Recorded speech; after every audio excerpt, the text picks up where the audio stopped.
true, but I've been in your head before. I know how you think. I'm the only man who can contain you. Wanna know the only problem? What's that, Blark? I'm already gone. He's in the walls. He's in the goddamn wall!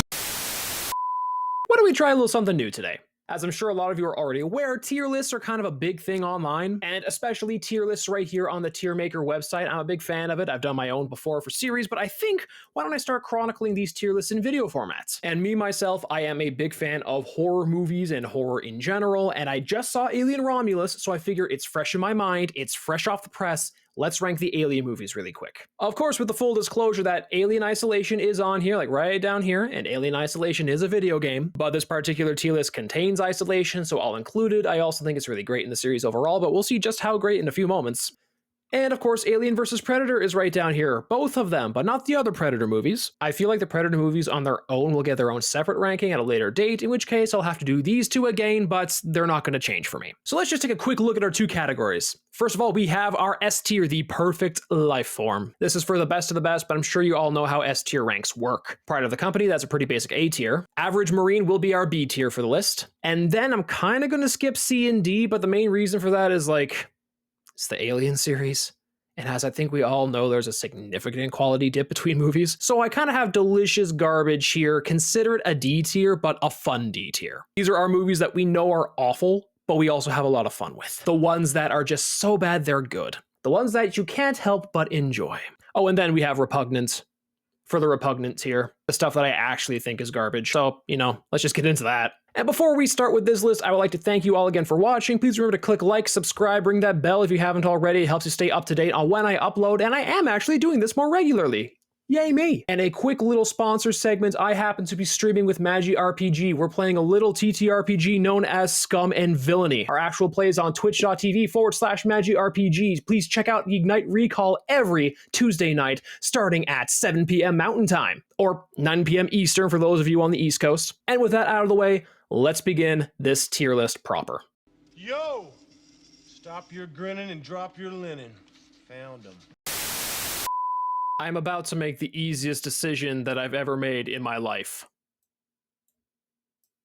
I don't feel like I need to explain why the first two Alien movies are in perfect life form. The original Alien came out in 1979 and was a smash hit. It was fantastic. It took a classic idea of a haunted house movie, a slasher movie, and just put it in space. That's brilliant.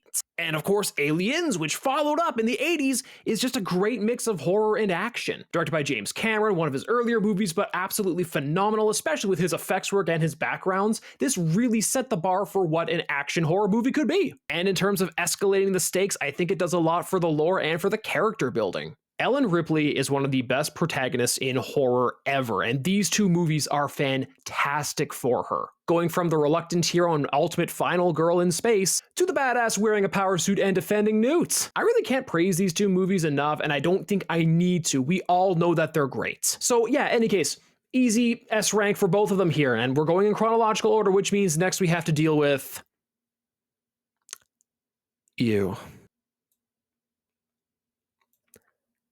I'm sorry. I know this might be controversial for some people, but I just cannot get past the fact that they killed Newt and Hicks off screen, on top of a lot of the things they do to Ripley in this movie. Don't get me wrong, the setting is fantastic, but you have to compare it to the first two movies, and it does not stack up. And ultimately, I don't have as much fun watching this movie as I do the other Alien movies. I don't care how iconic some of the scenes in it are. It's still Alien 3. And here's the next controversial part of this tier list. It's just so stupid. It is just so delightfully stupid. But it's the kind of stupid that you can't help but enjoy because, really, think about it. This is some terrible acting from what could have been a capable crew of actors. We have Ron Perlman and Brad Dourif acting their asses off, and they cannot save this movie. It's full of contrivances and some ridiculous over-the-top deaths, but those, again, add to the flair of this garbage garbage movie. But the good news for it is it's delicious garbage, which means that I don't have to worry about this movie being, as bad as it is, because I still have fun with it. Especially the accidental basketball shot, like the shot that Sigourney Weaver makes. That wasn't done with any CG. That was a first take, nailed it, and that is incredible. All right, where do we go next? Chronologically, oh yeah.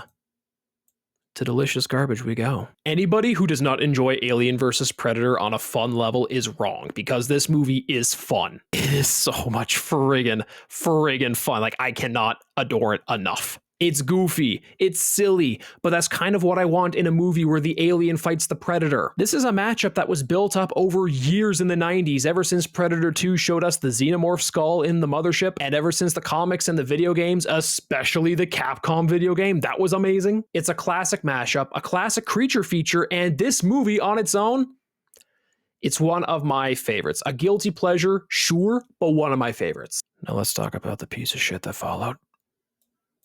I don't feel like anyone's going to fight me on this one. For something that came from the amazingly fun Alien vs. Predator, AVP Requiem is just abhorrent. I think I hate this movie. Like, I actually hate this movie. And I don't hate Alien 3. I dislike a lot of it, but there's still some good in it. I don't think there's any good in AVP Requiem beyond the Pred Alien. The Pred Alien itself is a terrifying concept, and I wish it was just served in a better movie. This movie is dark, not just tonally, but actually in terms of camera quality. You can't see a thing. I don't know how this print made it to cinemas, but you cannot see anything. And on top of that, this is going to sound really weird, but it's kind of mean-spirited, which is so ridiculous to talk about. And I like dark movies. I like movies with dark subject matter, meaner subject matter, but I think it's very series dependent. And in the Alien vs. Predator series, going too dark is a disservice to what is fun, goofy action. I really, really don't want to see anyone fighting me on this, because there is no way you can fight me. Actual garbage. And then I think you came next. Prometheus isn't that bad. A lot of the movie is a bit slow, it's a bit of a slog, and I think we all appreciate the stupid death that comes with not rolling to the side instead of keeping going forward. Like, how did Charlize Theron die in this movie when it was so easy to avoid? But overall, I think Prometheus has a lot of cool ideas to it. Ultimately, though, I think the ultimate downside is that Prometheus on its own could have just been a separate thing that wasn't related to the Alien series at all. The concept on its own is really cool, makes for great philosophical sci-fi, but it's part of the Alien series. And so when you link this to the others, I don't know how strong that movie stays. And again, I really like it. It's a B-tier movie. It's not bad. I just really think when you compare it to the rest of the series especially, it's not a particular standout, but there's a lot of great stuff in it. I legitimately cannot remember which one comes next, so I'm just going to go ahead and say Alien Isolation is a perfect life form. Because man, oh man, Alien Isolation is a fantastic game. I've seen so many Let's Plays of this, and I've played this game myself,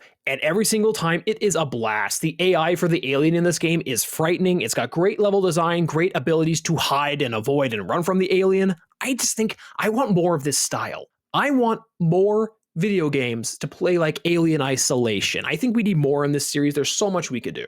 And now I think you definitely came after Isolation. You're another average one.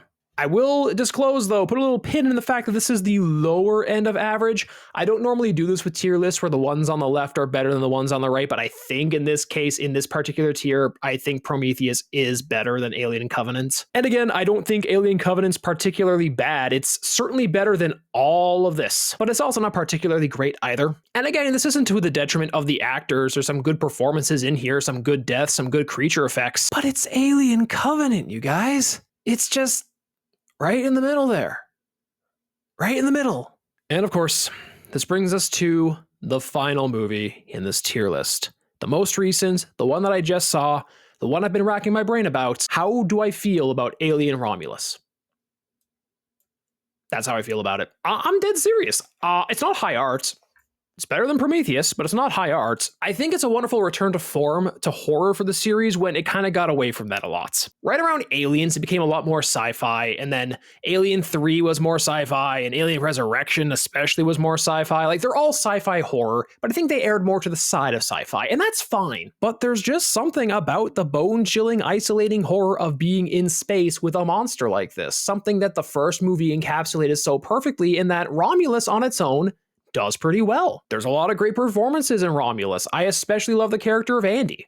I think David Johnson is a standout in this movie. He is incredible as Andy. He's fantastic. Probably my favorite character in the entire Alien franchise, oddly enough. And, you know, the core emotional heart of this movie with Rain is great. She doesn't stand out super well as a final girl, but she's really good. It feels like they're trying to make her the next Ripley, which kind of weakens her overall. But as her own character, I do really like her a lot. Unfortunately, I think where this movie really sort of weakens is where it has so many callbacks to the rest of the series. If you know the lines in the series and you know the beats in the series and you know the scenes, the jump scares in the Alien series, you can pretty much predict how the whole movie is going to go. But overall, in its full purest form, Alien Romulus, it's a pretty solid movie. And I think I'm pretty confident with how I've ranked this tier list here. Like, it's not particularly complicated. It's the Alien franchise.